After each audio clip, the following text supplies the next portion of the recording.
Good morning, everybody. I hope everybody's having a wonderful day. You know, I want to tell you what kind of things make me happy. I'm an 80-year-old man, and I have a book to sell. It's called The Accidental Gangster. I'm going to read you a letter that I wrote to Michael Franzese, which is in my book over here. But before I do, I want to tell you something. Yesterday, I had such a blessed day, and I was so happy. I woke up in the morning, I checked my email, and I have an order for $104. I said, $104? How many books they buy? Well, I look at it, and this young lady named Amy Hammond out of Gibbetson, Florida, she also purchased a candle, which I had on my website that I forgot about, okay? And she purchased the candle also. I only had one candle left.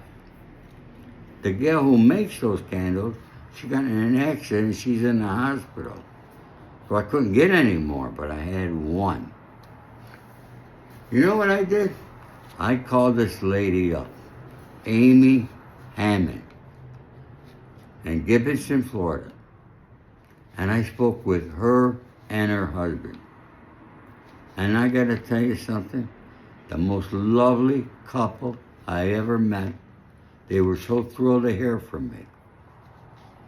But I was more thrilled to hear from them. I saw genuine people that were happy. And I mean, they were telling me things about me, they've been following me, and things like that there. But I gotta tell you, they're such a lovely couple. Amy and her husband, Kelvin, is Kelvin. Very nice couple, hardworking family, the true American family, the kind of people we need in this country. Okay? Very genuine, and they come from the heart. And I gotta tell you, they made my day. Not because they purchased my book, not because they purchased it, because the love that I saw come from them through the phone. All right, the love that I saw that they had for each other. And these are the things that make me happy, folks. So now, you know what? After that phone call, I thought, from now on, when anybody purchases my book through my website for an autographed book, okay? You know, when you order the book, my son says I'm crazy because I print these things out, okay? The orders, they're on my computer, they're on his computer, they're on PayPal, they're all over, all right? But when you order, you put your name, your address, and your phone number. So anybody that orders an autographed copy from now on, expect a phone call, okay? And we will have a conversation. All my love for that there. Let me read this letter to Michael Franzese, because a lot of you have been writing me, is Michael and I going to do an interview? No, we're not, okay?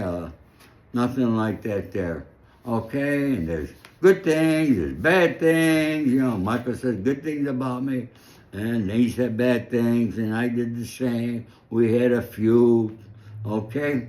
I ended that feud. Why am I going to go fight with somebody for? I'm not on the streets no more. If I wanted to fight, folks, I still could at 80. Don't get me wrong, okay? I'm still somebody not to mess with. But anyways, dear, I'm Michael Franzese. I hope all is well with you and your family. I must say, a lot of people are very disappointed that we ended up with a feud between us.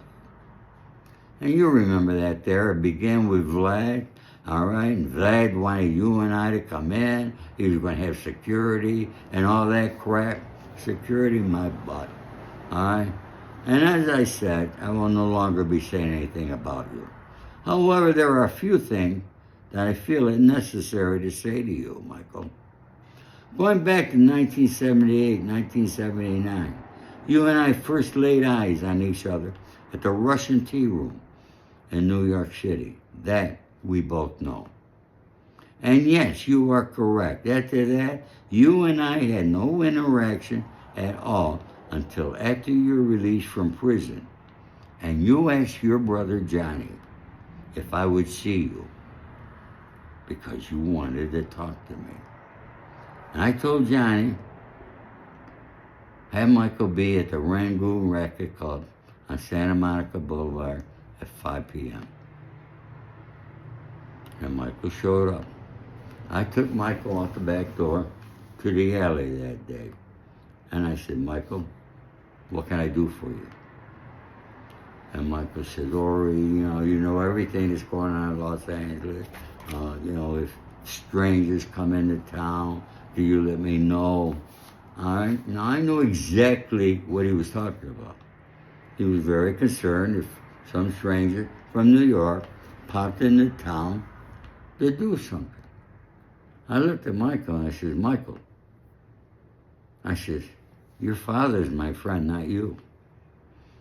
I said, I'll ask your father. If your father says it's okay, I will do it. Because in those days, Sonny was in prison in Virginia, and he was calling me a couple times a week. And so when Sonny called me, I told him about the meeting. And you know what Sonny said? He says, don't do a damn thing. That's what Sonny said to me. So, of course, I didn't do anything. All right? Sonny says some other thing, but, I'm not going to badmouth Michael on that there, okay? But,